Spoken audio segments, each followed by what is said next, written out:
Assalamu alaikum, I'm Aisha and you're watching Samaa News. Here are today's headlines. Chief of Defense Forces Field Marshal Asim Munir has said that Pakistan stands united like a Bunyan-um-Marsoos against all internal and external threats. Chairing the Corps Commanders Conference, the Field Marshal reaffirmed the military's commitment to counter-terror operations and rejected Afghan allegations against Pakistan. The military's top brass also stressed restraint and stability across the region.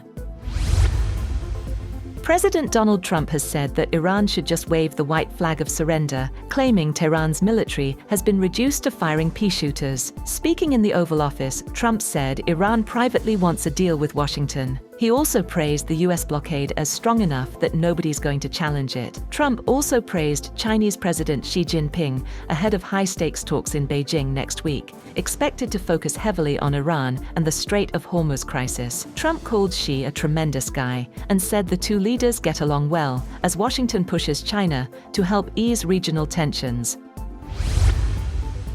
US Defense Secretary Pete Hegseth has said that the ceasefire with Iran is still holding, despite fresh exchanges of fire in the Gulf and attacks on commercial vessels. During a briefing at the Pentagon, he said that Project Freedom mission in the Strait of Hormuz is temporary and purely defensive, and that Washington doesn't want to pick a fight. Speaking on the occasion, Joint Chiefs Chairman General Dan Kane said the decision to resume war with Iran would ultimately be a political one. He said that recent Iranian attacks in the Gulf remain below the threshold for restarting major combat operations and described Tehran's actions as low-level harassment. Iran has reportedly set up a new mechanism to manage vessel transit through the Strait of Hormuz. Tehran warned the US Navy to stay out of the waterway and said commercial shipping will now need to coordinate passage with Iranian military authorities. Iran also issued a new map showing an expanded area of control around the strategic strait.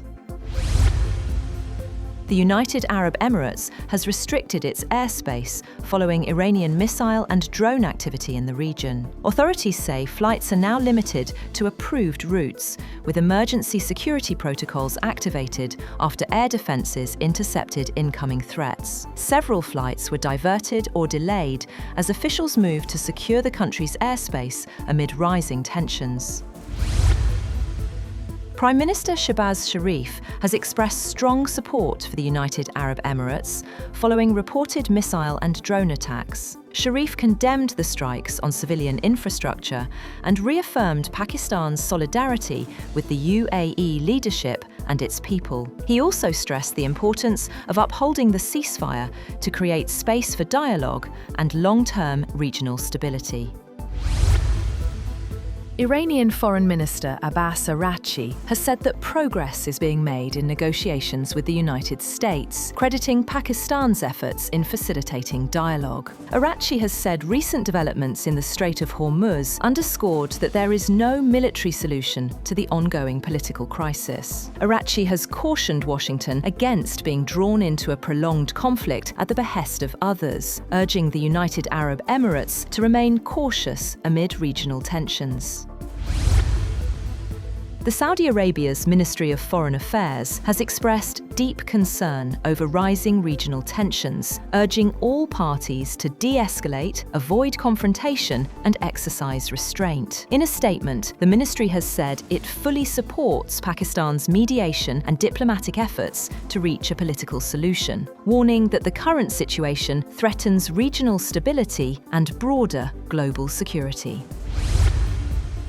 At least 22 people have been killed in Russian attacks across Ukraine, including 12 in one of the deadliest strikes this year. Zaporizhzhia was hit hardest, with residential areas damaged and fires breaking out across the city. In Kramatorsk, 3 aerial bombs killed 5 people, while another strike on gas facilities in Poltava killed 5 more. The attacks come as Kyiv pushed for an open-ended ceasefire starting at midnight. Russia, meanwhile, announced a short ceasefire for May 8th and 9th to mark World War II victory commemorations. Romania's pro-European Union government has collapsed after lawmakers voted no confidence in Prime Minister Ilie Bolojan. The political turmoil has rattled financial markets, pushing Romania's currency to a record low and raising concerns over the country's economic stability and EU commitments. US Secretary of State Marco Rubio is set to hold talks with Pope Leo, with officials describing the meeting as a frank dialogue on key policy issues. The US ambassador to the Holy See said the discussions will focus on addressing differences through open and constructive engagement. The meeting comes as Washington seeks to navigate complex global challenges through diplomatic channels. At least 21 people were killed and 61 injured after an explosion ripped through a fireworks plant in central China, authorities said. Nearly 500 rescuers were deployed to the scene to search for missing workers and assist the injured. Officials have launched an investigation to determine the cause of the blast. The World Health Organization has said that human-to-human transmission cannot be ruled out in a hantavirus outbreak aboard a cruise ship off West Africa. 3 people have died, 7 have fallen ill, and health officials are now preparing medical evacuations as passengers remain isolated on board. The Met Gala 2026 has transformed the red carpet into a celebration of art, with celebrities recreating iconic artworks under this year's theme, Fashion is Art. Guests embraced a more literal interpretation of the dress code, drawing inspiration from art movements like the Harlem Renaissance and Baroque painting. Organisers say the theme encourages attendees to express fashion as a form of art, blending creativity with historical references. That's all for now. For more updates, visit www.samaa.tv.